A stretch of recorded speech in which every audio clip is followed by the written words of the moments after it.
कहानी का नाम है गांव का ढाबा।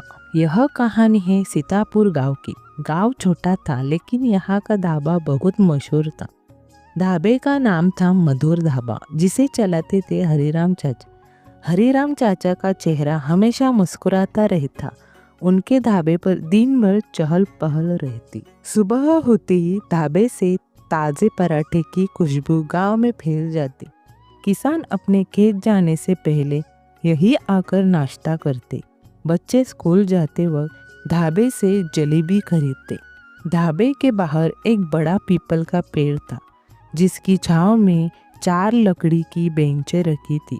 वही लोग बैठकर चाय और गप्पे मारते। हरिराम चाचा को गांव का हाल चाल जानने में बड़ी दिलचस्पी थी।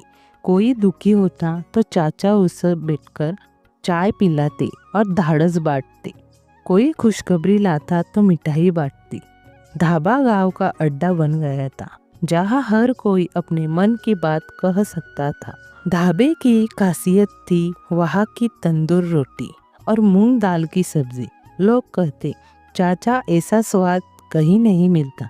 चाचा हंसकर जवाब देते, यह स्वाद मेरी मेहनत का है। एक बार गांव में बाढ़ आ गई। कई घरों में अनाज खत्म हो गया। चाचा ने ढाबा बंद नहीं किया।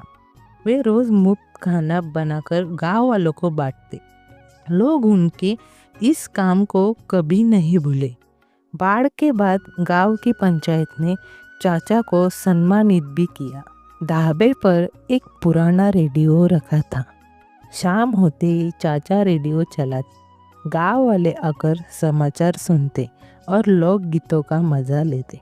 कई बार बच्चे वहीं बैठकर पढ़ाई भी कर लेते।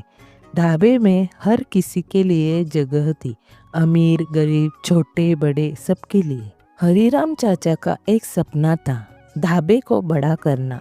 उनके बेटे रमेश ने शहर से होटल मैनेजमेंट की पढ़ाई की थी। रमेश ने लौटकर ढाबे में कुछ नई चीजें शुरू की। स्टील की मेजें, साफ सुथरे ग्लास और मेनू कार्ड। लेकिन उसने अपने पिता की सादगी नहीं छोड़ी। ढाबे की तंदूरी रोटी और चाय अब भी पहले जैसी रहती। धीरे धीरे ढाबे की पहचान दूर तक फैलने लगी। पास के कस्बों से लोग आने लगे। एक दिन शहर का एक अधिकारी वहाँ खाना खाकर बोला, यह ढाबा नहीं, सच्ची खुशबू और मेहनत की जगह है। आज भी सीतापुर गांव में जब कोई पूछता कहाँ चले तो जवाब मिलता, चलो मधुर ढाबा चलते हैं। ढाबा अब हरिराम चाचा की मेहनत और रमेश के सपनों की मिसाल बन चुका था। वहाँ की मिट्टी में जैसे अपनापन धुला था।